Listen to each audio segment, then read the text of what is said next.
Aman Benson. Le journal des stratèges. Boris Kalt.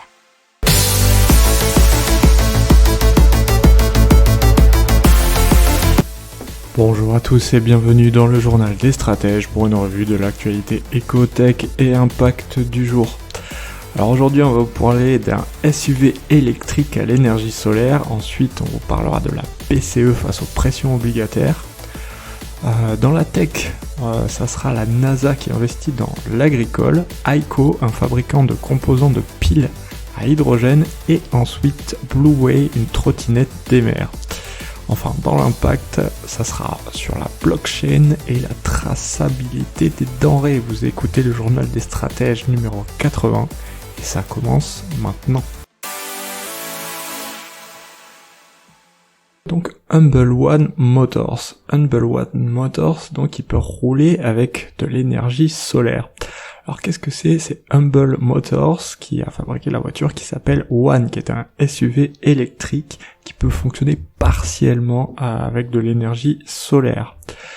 Il y a un toit qui est entièrement formé d'un panneau photovoltaïque d'une surface de 7,65 mètres carrés. Il y a aussi d'autres éléments du châssis qui peuvent capturer l'énergie solaire.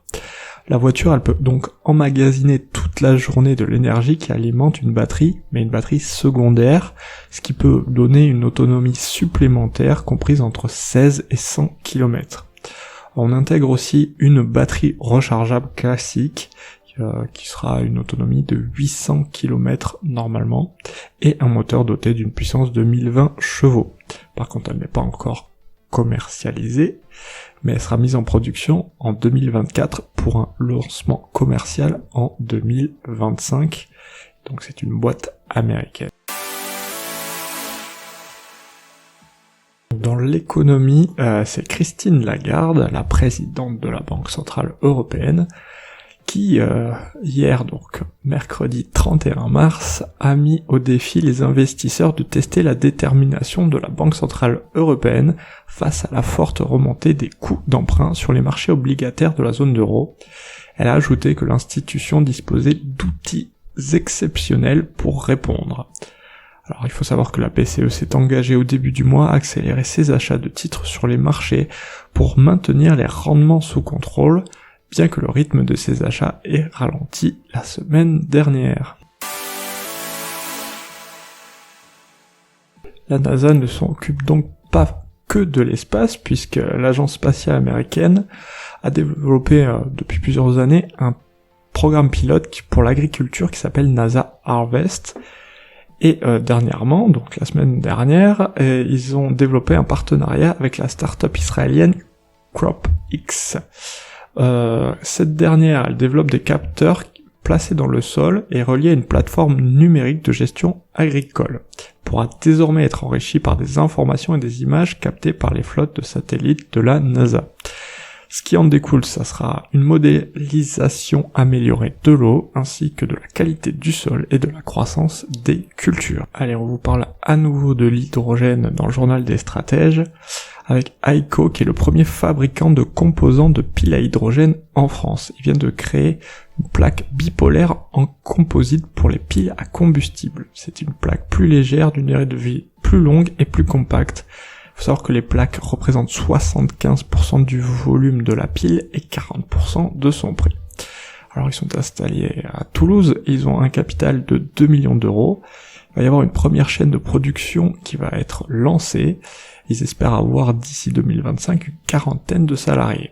Ils suscitent déjà pas mal de convoitises puisque plusieurs propositions seraient déjà arrivées de Chine. On passe à Blueway. Blueway, c'est la première trottinette des mers. Elle a été conçue par Next Blue Tech, qui est une société française qui est basée à Aubagne. Et ils fabriquent des engins nautiques à propulsion électrique silencieux et sans émission. Ils proposent donc des loisirs nautiques respectueux de l'environnement. Alors Blueway, c'est la trottinette des mers qui est éco-responsable avec une planche 100% recyclable, une motorisation électrique et silencieuse et sans émission. Ils ont une autonomie de 7 heures et une vitesse de croisière volontairement réduite à 7 km/h pour pour bien sûr faire du tourisme nautique. Ils viennent d'ouvrir un nouveau centre de production à Aubagne d'une capacité de plus de 1000 unités par an. Ils organisent une levée de fonds dans le but de rassembler 1,5 million d'euros auprès de différents investisseurs. On va parler de la traçabilité des denrées alimentaires, puisque c'est les Suisses de Farmer Connect qui ont levé 9 millions de dollars pour développer une solution au service de la traçabilité des produits agricoles tropicaux, avec en ligne de mire le café, le thé, les épices et le cacao.